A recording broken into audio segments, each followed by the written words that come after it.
Assalamualaikum warahmatullahi wabarakatuh. Saya akan membacakan buku yang berjudul Perjalanan Menuju Hidayah, Keterasingan dan Sebuah Sikap. Ibrahim At-Taimi mengungkapkan, bila engkau melihat seseorang meremehkan takbiratul ula dalam sholat, cuci tanganlah dari perbuatannya. Bagi orang asing, negeri kami terlihat penuh kedamaian, padahal aku sedang berlari dan terus berusaha melupakannya. Di sebuah kebun belakang rumah, seorang wanita tetangga menanyaiku tentang agama. Apakah Anda orang Islam? Aku menjawab, kami semua Islam. Kuucapkan itu dengan tergesa-gesa karena aku malu dan khawatir kalau ia bertanya lebih banyak lagi. Di sini kami adalah kumpulan manusia yang terasing,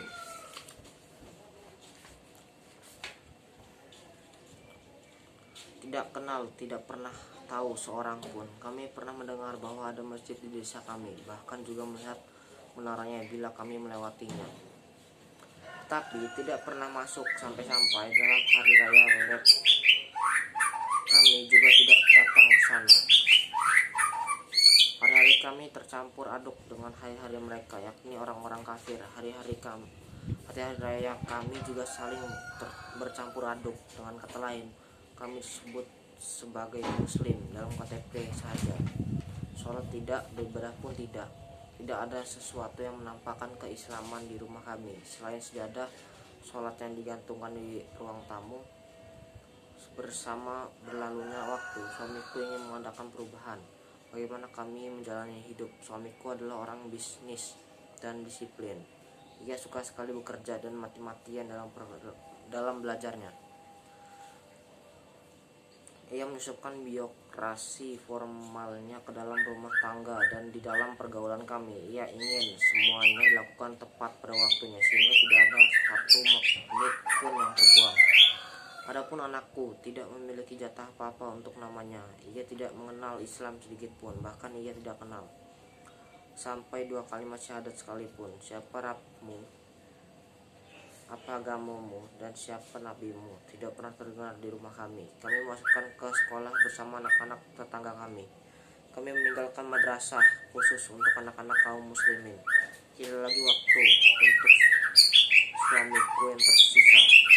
Kami bertekad agar anak kami mempelajari bahasa Inggris. Meskipun ia masih kecil, banyak menonton televisi dan video, bermain bersama anak-anak tetangga. Demikian yang kami usahakan terhadap dirinya.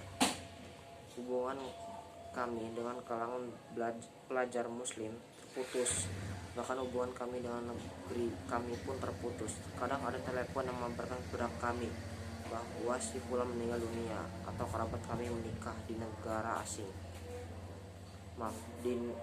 asing ini. Aku mengemban tanggung jawab terhadap segala sesuatu, membeli segala kebutuhan, sampai mengoreksi faktur. Kehidupan di tempat asing ini sedikit terobati dengan adanya anakku, penghibur kami ketika pulang kerja. Keinginanku untuk mengunjungi keluarga tidak terbatas lagi. Tetapi terjadilah percakapan panjang dari orang tua suamiku. Ia bersikeras agar kami mengunjungi mereka musim panas ini. Semakin panjang pembicaraan itu, aku semakin gembira karena aku tahu orang tuanya amat berhasrat untuk berjumpa. Setelah mengemukakan berbagai alasan mentah, akhirnya suamiku berkata kepada ayahnya, mereka berkunjung tanpa aku sibuk sekali.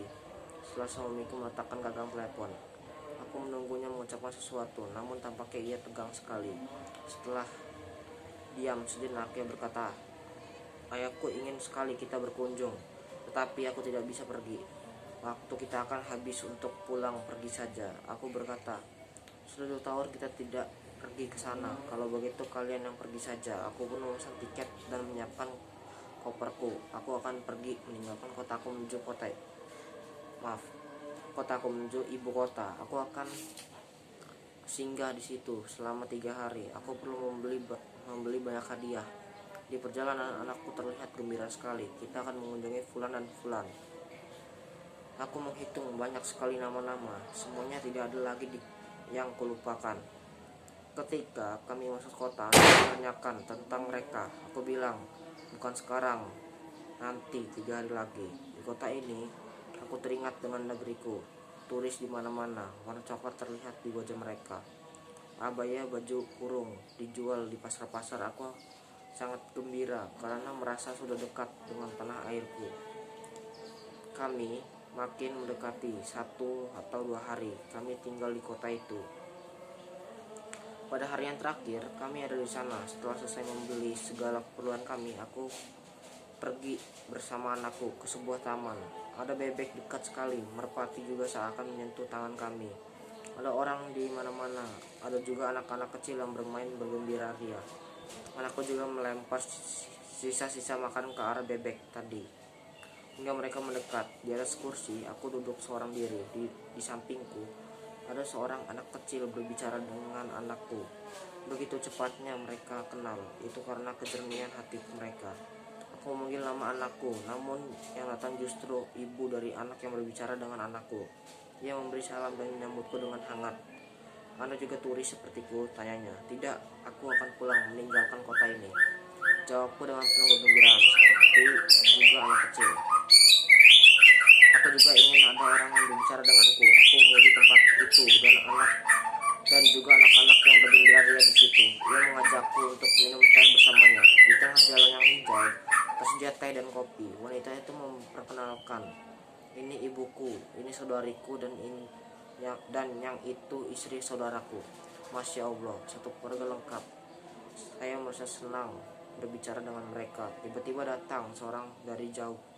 Mereka semua memandang kepadanya dan mengajaknya bercanda. Ia datang dengan tongkat di tangannya. Nah, ini ayah kami. Ia mengucap salam, namun ia tetap saja berdiri, lalu berkata dengan keras, kita tidak mendengar azan dan iqomah. Ia mendoakan agar negeri kaum muslimin sebagai negeri kebaikan dan negeri sholat. Mereka memanggil si Fulan, salah seorang dari wanita itu memanggil 2 anak kecil yang ada. Adapun anakku dengan cepat berlari dan duduk di sampingku, sementara anak kecil yang lain mungkin sudah terbiasa langsung membentangkan sejadah, berdiri di samping dan langsung bertakbir untuk sholat. Mata anakku melotot melihat pemandangan. Ketika anak itu ruku, lalu sujud dan berdiri lagi, anakku berteriak gembira. Ia sholat seperti Papa Abdul Aziz. Ibu anak itu bertanya kepadaku, Masya Allah, ayahnya bernama Abdul Aziz. Aku menjauhkan mukaku darinya. Sambil menyikat mataku, aku menyandarkan kepala anakku di dadaku. Betapa besarnya dosa yang engkau lakukan, gumamku. Aku menganggukkan kepala ketika wanita itu mengulang pertanyaannya. Apa yang sedang menimpaku? Hatiku terasa bergetar dan diremas-remas. Ia belum pernah melihat ayahnya sholat sekalipun. Abdul Aziz adalah kakeknya.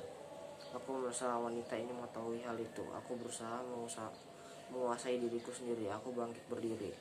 Aku membawa kedukaanku selama 2 tahun yang lalu. Aku meninggalkan dia dengan penuh kesedihan. Aku berkata kepada sendiri, anakku belum pernah melihat ayahnya sholat sama sekali. Seolah wanita itu turut mengulang kata-kata itu bersamaku. Yang dia lihat adalah kakeknya. Ketika masuk kamar hotel, aku berwudu dan sholat.